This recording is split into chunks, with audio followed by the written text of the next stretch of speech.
Hello everyone, welcome to another video. In this video I just want to talk about my big three. Now traditionally the big three is your tent, your sleeping system and also your backpack.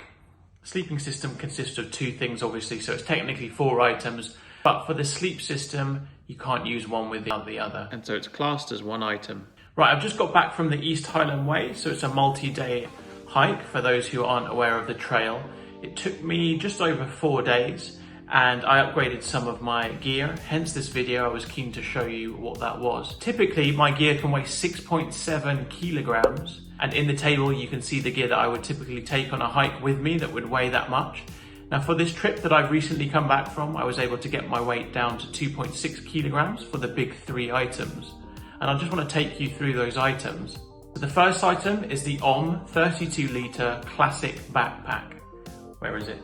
Here it is. So it's the OM 32 litre classic backpack. The thing I like most about this backpack is the price. Compared to other packs of this weight, they're a lot higher in price, and this cost me around £95. For example, the Osprey Levity, which is another lightweight pack, slightly heavier than this, it can cost anything up to £160 or £170. So a significant saving on the price there. Another thing I really liked about this was the features, and I'll talk through them in a minute, but it just has so many features which really impressed me. So the pack was first developed in 1973 by the dude who founded the London Marathon, Sir Chris Brasher. He was a former Olympian as well, and I think that's a really cool start. So actually the pack is made for runners, but can also be used for backpackers.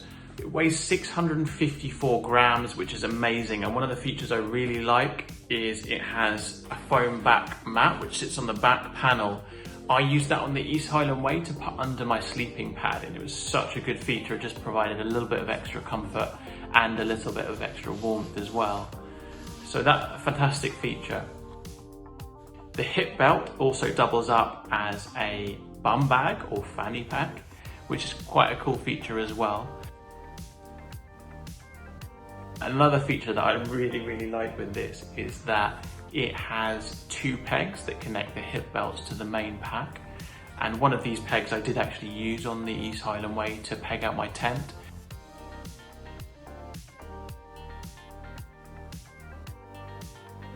As the tent that I purchased, and I'll talk about that in a minute, actually probably doesn't come with enough pegs. In fact, it doesn't come with enough pegs, so I needed to use one of those. So that was a really handy feature.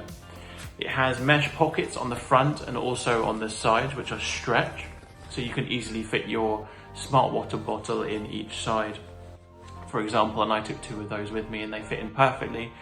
It has a rail system on the front, so you can attach all sorts of gear on the outside. And you might think 32 litres is small. On these trips I try and pack as light as possible, but I did find that my tent actually sat outside of the pack on top of the bag. And that was totally fine with the pack cinched down using one of the straps. There was no chance of the tent falling out at all. It has a pocket at the top, so a brain, so a nice section there. And the hip belt pockets are actually huge, so no worries there at all in terms of space to put things in. It has other features, for example, it has a whistle on the chest strap belt, which is a really nice feature as well. It also has space for a water bladder inside. It's made of a 210T reinforced nylon, and the materials on the pack do feel really durable, and to some extent, like the shoulder straps for example, seem waterproof in terms of the kind of shiny material that makes up the surface of it. However, I made sure that I put a rain cover on the pack for the East Highland Way, and it did obviously rain, so that really helped. This is an EVA padded shoulder harness. It was really comfortable on the East Highland Way, no issues at all. This is my first pack which isn't an Osprey pack, so I was a little bit concerned about the comfort, but no issues with it whatsoever, and much lighter. Obviously it doesn't have a frame in the pack like a lot of the Osprey packs do have, and I'd say my overall weight was well under 8 kilograms. It didn't hinder this at all. The pack held up really well, there was no sagging in the pack. It was completely comfortable along the whole walk essentially, so no issues with that at all. Next item is the tent, my shelter. What did I take with me and how did I get my weight down in terms of a tent? So I got this. I love this tent, man, I love it. So this is the big Agnes HVUL1 copper spur. Probably copper spur first actually, before the HVUL1. So essentially a one-person shelter. The weight is 1.08 kilograms. That's all in with everything, tent poles and tent pegs and all of that stuff. I really like this shelter. The reason I bought this one was because it is 224 centimeters in length, so nice and long inside and slightly wider. And I'm going to make a direct comparison to the MSR Hover NX, which I've owned as well. Very similar kind of weight. I think this is slightly lighter, but comments below, guys, if you know that. And actually, I've made a review video of that tent, which I owned years ago, so I'll put a card up for that above. The walls are nice and steep, so with your sleeping mat and the foam mat that I had on the Classic 32 backpack, I was high enough off the ground. The concern was my head would hit the ends of the tent, but actually because they were so steep, it was totally fine. Really, really good tent. Occasionally my toes were touching the end. My sleeping bag got a little bit damp on one occasion, I think, but other than that, fantastic shelter. I'm not going to go into too much detail. I will do a review of this tent once I've taken it out a few more times. It's got a ton of pockets inside, including one overhead to put your torch light in near the head end. The vestibule is absolutely massive. There's another huge pocket at the foot end, which is amazing for chucking clothes and all that kind of stuff in. And it's just a fantastic tent. You can see the quality. It weighs hardly anything. And actually towards the end of the trip, because I'd eaten all my food, I was able to actually put it in the main compartment of my pack. So pack size is pretty small, guys.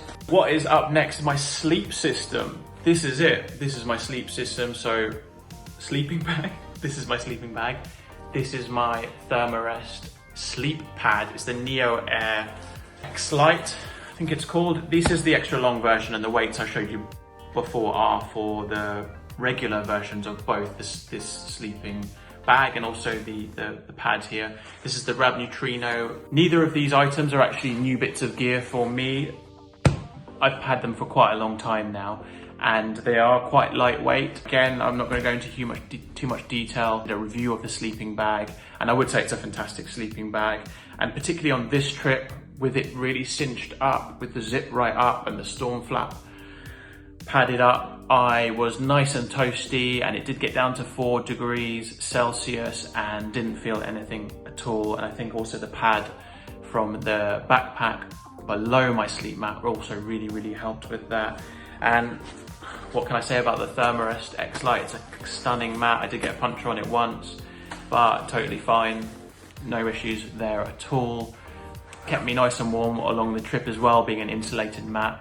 So all in all then, I came in at 2.7 kilos, which is 60% lighter than what I would normally take with me. So, and that's all essentially in the backpack and the tent. I was able to make big reductions there.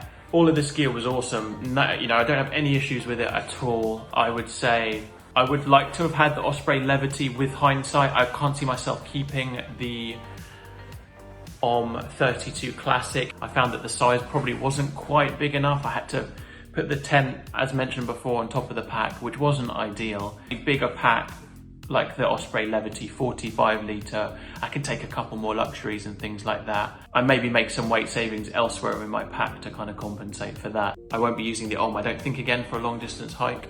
I'd prefer to try something else. So guys, just a very quick video. We're indoors this time. The next video will be outdoors. It will be part 2 of my East Highland Way trip, so stay tuned for that. If you enjoyed the video, do hit the like button. It's how it helps support the channel, and do subscribe if you're new. Thanks so much for watching. Take care, everyone. Have a good one.